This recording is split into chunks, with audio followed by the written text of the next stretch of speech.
Assalamualaikum warahmatullahi wabarakatuh. Baiklah, perkenalkan kami dari kelompok 7 mata kuliah sistem operasi. Dan di video kali ini kita akan menyampaikan hasil presentasi diskusi kami yang kami kerjakan bersama-sama. Baiklah, kami beranggotakan berjumlah 4 orang termasuk saya. Yang pertama adalah anggotanya Andre Pambudi Hidayat dengan NIM 8040 2018 dan Mesti Vira Audria dengan NIM 8040 2003 dan Tiara Marito G dengan NIM 8040 2003 dan saya sendiri yang bernama Muhammad Kurjeva Isoma dengan NIM 8040 2003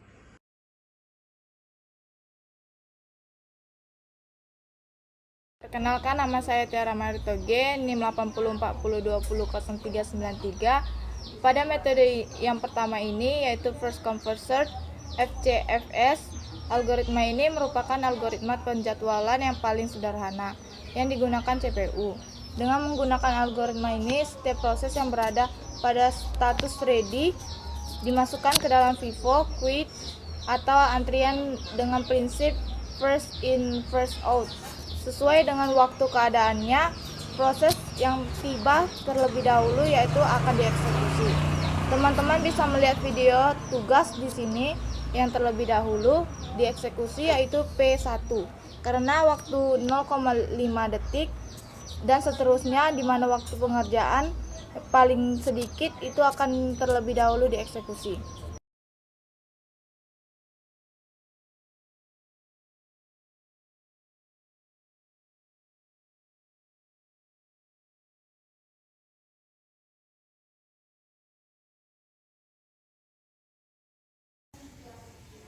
Perkenalkan, nama saya Mesti Vira Audria, NIM 8040200307 dari kelas 08 PS 3. Pada penjadwalan PFJF ini, dengan prioritas dengan preemsi yang menjadi prioritas adalah sisa proses.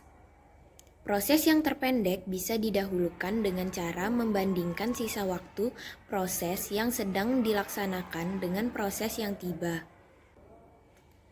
Dengan preemsi mengeluarkan proses yang sedang diolah untuk melaksanakan proses yang lebih pendek atau singkat.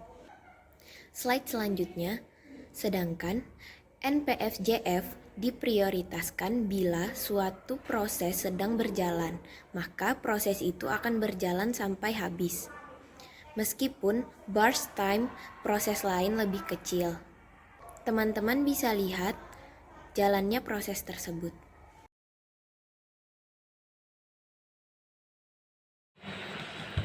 Perkenalkan, nama saya Andre Pambudi Hidayat, NIM saya 8040200318.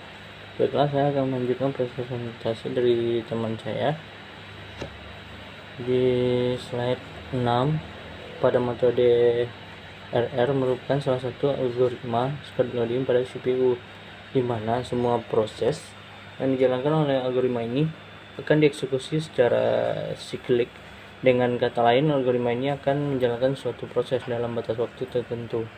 Apabila proses tersebut telah berjalan melewati batas waktu yang ditentukan, maka proses ini akan otomatis diberhentikan sementara dan dimasukkan ke dalam antrian proses yang paling belakang. Kemudian algoritma ini akan lanjut menjalankan proses lain dari queue yang paling depan. Konsep kerja dari algoritma ini tentunya sangat tergantung pada quantum time yang telah ditentukan, umumnya antara 10 sampai 100 milisekund. Hal ini dikarenakan apabila quantum time yang diberikan terlalu kecil, maka akan menimbulkan adanya konteks switching yang lebih besar pada proses, sehingga dapat menyebabkan terjadinya overhead pada CPU. Mari kita lihat soal ini. Pertama, kita bikin spreadsheetnya. Teman-teman bisa melihat di sana, masukkan proses yang di berurutan, kemudian kurangi burst time dengan nilai kuantum. Langkah kedua, hitung AWT-nya. Langkah ketiga, menghitung ATT-AT. Dari proses tersebut dapat diketahui nilai AT dari CPU tersebut. Baiklah, di video ini, selanjutnya adalah materi saya adalah High Hash Penalty Ratio Next atau disingkat dengan HPRN. Apa itu HPRN? Pada teknik HPRN ini, semakin tinggi rasio penalti suatu proses, semakin tinggi prioritasnya. HPRN adalah penjadwalan dengan prioritas, tetapi tanpa prevensi. Pada HPRN dilakukan 2 langkah sebagai berikut, yaitu pada teknik HPRN, jika waktu tiba proses sama, maka untuk langkah awal ia memiliki lama proses terpendek yang dilayani.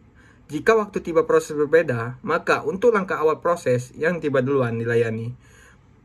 Penentuan pada waktu tertentu, proses mana yang perlu dilayani oleh prosesor dengan melihat proses yang memiliki rasio penalti tertinggi. Baiklah, di sini dari HPRN, yaitu kita akan mencari rumusnya, yaitu TI sama dengan jumlah semua RT, yang dimana berarti kita harus mencari TI-nya, yaitu kita dengan cara mencari jumlah semua RT. Di sini di dalam tabel ada RT-nya, yaitu 5, 8, 11, 3, 25, 20, dan 6. Baiklah, dan itu akan kita jumlahkan. Dan cara menjumlahkannya adalah 5 ditambah 8 ditambah 11 ditambah 3 ditambah 25 ditambah 20 ditambah 6 sama dengan 78. Dan selanjutnya kita akan mencari TR, yang dimana rumusnya yaitu adalah TI dibagi banyaknya proses. Dan banyaknya proses yang dimaksud itu adalah P1, P2, P3, P4, P5, dan P6, dan P7. Yaitu kita akan menjumlahkannya 78 dibagi 7 sama dengan 11,14. Baiklah, itu tadi hasil dari TR-nya. Baiklah, cukup sampai di sini tadi video kelompok kita, yaitu kelompok 7, mata kuliah sistem operasi. Jika ada kesalahan kata, saya minta maaf, dan wabillahi taufiq wal hidayah. Wassalamualaikum.